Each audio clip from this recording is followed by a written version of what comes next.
الحمدللہ رب العالمین والصلاة والسلام علی خاتم النبیین اما بعد فاعوذ باللہ من الشیطان الرجیم بسم اللہ الرحمن الرحیم۔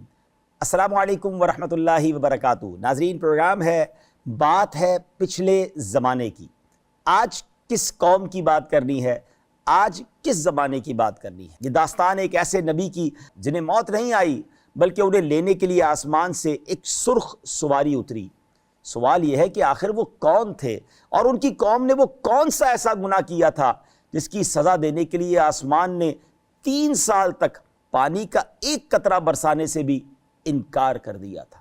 ان کڑیوں کو جوڑنے کے لیے ہمیں چلنا ہوگا لبنان کے شہر بالا بکہ میں۔ حضرت حزقیل علیہ السلام کے وصال ظاہری کے بعد رفتہ رفتہ بنی اسرائیل کی عملی حالت خراب ہونے لگی، اور یہ اس حد تک بڑھی کہ انہوں نے اللہ تعالیٰ کی عبادت چھوڑ کر ایک بت کی پوجا کرنا شروع کر دی جس کا نام بال تھا۔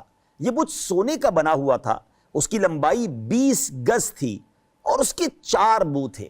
شیطان بال کے پیٹ میں داخل ہوتا اور گمراہی کی باتیں کرتا، خدام انہیں یاد کرتے اور لوگوں کو ان باتوں کی تعلیم دے دیتے۔ 400 خدمتگار اس بت کی خدمت کرتے تھے جنہیں ساری قوم بیٹوں کی طرح مانتی تھی۔ یہ لوگ چونکہ اس بال نامی بت کی بہت تعظیم کرتے تھے اور جس مقام میں وہ بت تھا اس جگہ کا نام بکہ تھا، اس لیے اس علاقے کا نام بالا بکہ ہی مشہور ہو گیا۔ نیز ان دنوں بالا بکہ شہر پر ارحب نامی بادشاہ کی حکومت تھی، اور یہ بادشاہ شیطان کا آلہ کار بن کر ساری قوم کو بت پرستی پر مجبور کیے ہوئے تھا۔ اس گھٹن زدہ ماحول میں جب حق کی آواز دب چکی تھی، اللہ نے حضرت الیاس علیہ السلام کو مبعوث فرمایا، تو آپ علیہ السلام نے انہیں نصیحت کرتے ہوئے فرمایا۔ آئیے سنتے ہیں قرآن میں کیا فرمایا گیا۔ الا تتقون اتدعون بعلا وتذرون احسن الخالقین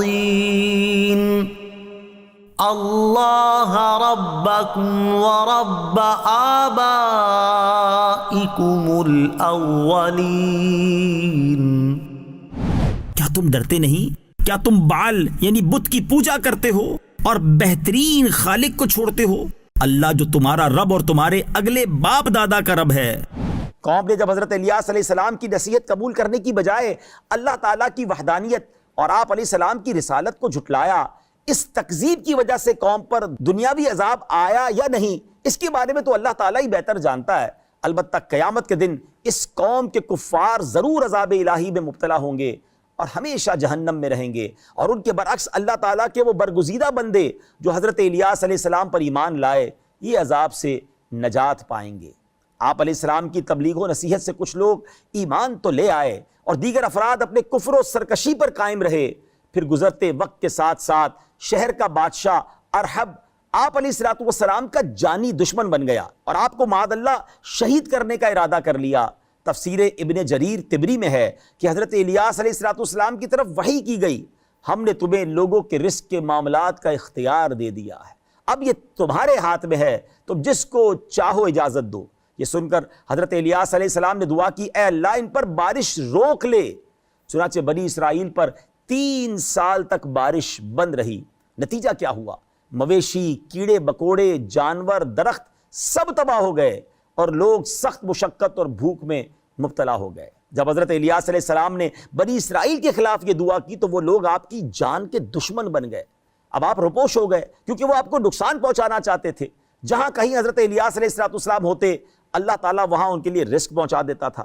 لیکن بنی اسرائیل کا حال یہ تھا کہ اگر کسی کے گھر میں روٹی کی خوشبو محسوس کرتے تو کہتے ضرور حضرت الیاس علیہ السلام یہاں آئے ہیں، اور پھر اس گھر والوں کو سخت اذیت دیتے۔ ایک رات حضرت الیاس علیہ السلام بنی اسرائیل کی ایک عورت کے ہاں پناہ گزین ہوئے جس کا ایک بیٹا تھا اور وہ کسی بیماری میں مبتلا تھا۔ اس عورت نے حضرت الیاس علیہ السلام کو چھپا لیا۔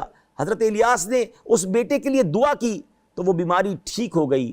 اس کے بعد وہ نوجوان حضرت الیاس علیہ السلام کے ساتھ رہنے لگا۔ حضرت الیاس علیہ السلام بنی اسرائیل کے پاس آئے اور فرمایا، تم اپنی بدعمالیوں کی وجہ سے ہلاک ہو چکے ہو، جانور، پرندے، درخت سب برباد ہو گئے ہیں اور تم باطل اور دھوکے میں مبتلا ہو۔ پھر فرمایا، اگر تم یہ جاننا چاہتے ہو کہ تم حق پر ہو یا نہیں تو اپنے ان بتوں کو باہر نکالو جنہیں تم پوچھتے ہو اور جن کے بارے میں تمہارا گمان ہے کہ وہ میرے سوا بہتر ہیں۔ اگر وہ تمہاری دعا قبول کر لیں تو تم سچے ہو، اور اگر نہ کریں تو جان لو کہ تم باطل پر ہو، پھر تم توبہ کرو، میں اللہ سے دعا کروں گا تو تمہاری مصیبت دور ہو جائے گی۔ بنی اسرائیل نے کہا آپ نے انصاف کی بات کی ہے، چنانچہ وہ اپنے بتوں اور خود ساختہ معبودوں کو باہر لے آئے، ان سے دعا کی، بڑا گڑ گڑائے، نہ ان کی دعا قبول ہوئی، نہ مصیبت دور ہوئی، نہ بارش ہوئی۔ تب انہیں اپنی گمراہی اور باطل پر ہونے کا یقین ہو گیا۔ پھر انہوں نے حضرت الیاس علیہ السلام سے کہا اے الیاس ہم تباہ ہو چکے ہیں، ہمارے لیے اللہ سے دعا کرے۔ حضرت الیاس علیہ السلام نے بارش کے لیے دعا کی۔ اللہ اکبر، نبی کے ہاتھ اٹھے تھے نا، سمندر سے ایک بادل نمودار ہوا، بظاہر تو وہ چھوٹا سا ایک ڈھال کی مانند تھا، مگر وہ آہستہ آہستہ بادل پھیل گیا، زوردار بارش ہونے لگی، زمین پھر سرسبز و شاداب ہو گئی، لوگ مصیبت سے نکل آئے۔ لیکن ناظرین، اس کے باوجود بھی ان لوگوں نے توبہ نہ کی، نہ باز آئے، نہ بت پرستی چھوڑی، بلکہ پہلے سے بھی زیادہ بدتر حالت پر قائم رہے۔ حضرت الیاس علیہ السلام نے خدا کے حکم سے اب شہر سے ہجرت فرمائی، پہاڑوں کی چوٹیوں اور غاروں میں رپوش ہو گئے، 7 برس تک وہاں رہے اور جنگلی گھاسوں، پھولوں اور پھلوں پر زندگی بسر فرماتے رہے۔ بادشاہ نے آپ کی گرفتاری کے لیے بہت سارے جاسوس مقرر کر دیے تھے، لیکن اللہ تعالیٰ کے فضل و کرم سے کوئی بھی آپ تک پہنچ نہ سکا۔ آخر ایک دن آپ علیہ السلام نے یہ دعا مانگی، اے اللہ مجھے ان ظالموں سے نجات اور راحت عطا فرما۔ آپ علیہ السلام پر وحی آئی کہ تم فلاں دن فلاں جگہ پر جاؤ اور وہاں جو سواری ملے بلا خوف اس پر سوار ہو جاؤ۔ چنانچہ اس دن اس مقام پر آپ علیہ السلام پہنچے تو ایک سرخ رنگ کا گھوڑا کھڑا تھا، آپ علیہ السلام اس پر سوار ہو گئے اور گھوڑا چل پڑا۔ تو آپ علیہ السلام کے چچا زاد بھائی حضرت الیسع علیہ السلام نے آپ کو پکارا اور عرض کی اب میں کیا کروں؟ یہ سن کر حضرت الیاس علیہ السلام نے اپنا کمبل ان پر ڈال دیا، اور یہ اس بات کی نشانی تھی کہ میں نے تمہیں بنی اسرائیل کی ہدایت کے لیے اپنا خلیفہ بنا دیا۔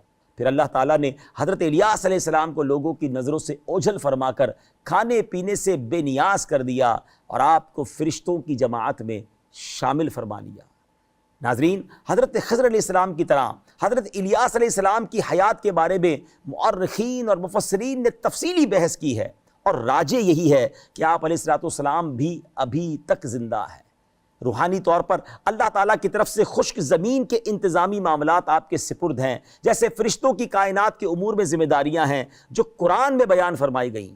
اللہ قرآن میں فرماتا ہے پھر کائنات کا نظام چلانے والوں کی جب قیامت قریب آئے گی تو اس وقت وفات پائیں گے، اور بعض بزرگوں کی آپ علیہ السلام سے ملاقات بھی ہوئی ہے۔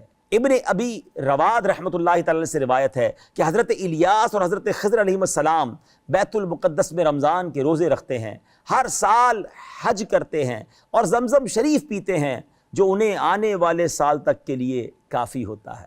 سبحان اللہ، کیا بات ہے، جو لوگ حج کرتے ہیں گویا ہر سال حضرت خضر علیہ السلام اور حضرت الیاس علیہ السلام میدان عرفات میں ان کے ساتھ موجود ہوتے ہیں۔ اللہ اسی سال ہمیں بھی حج نصیب فرمائے، اپنے نبیوں کے ساتھ ہمیں حج نصیب فرمائے اور ان کی برکتوں سے مالا مال فرمائے۔ ناظرین، بہت کچھ سبق ہے اس واقعے میں کہ جو اللہ کی نافرمانی کرتا ہے رب ان سے ناراض ہو جاتا ہے۔ اللہ کے پیاروں کی اطاعت ہی میں کامیابی ہے۔ اللہ ہمیں اپنے پیاروں کی اطاعت کرنے کی توفیق عطا فرمائے اور اپنی نافرمانی سے ہم سب کو محفوظ فرمائے۔ اگلے کسی پروگرام میں کسی اور داستان، کسی اور واقعے کے ساتھ آپ سے ملاقات ہوگی۔ اپنی دعاؤں میں یاد رکھیے گا۔ السلام علیکم ورحمۃ اللہ وبرکاتہ۔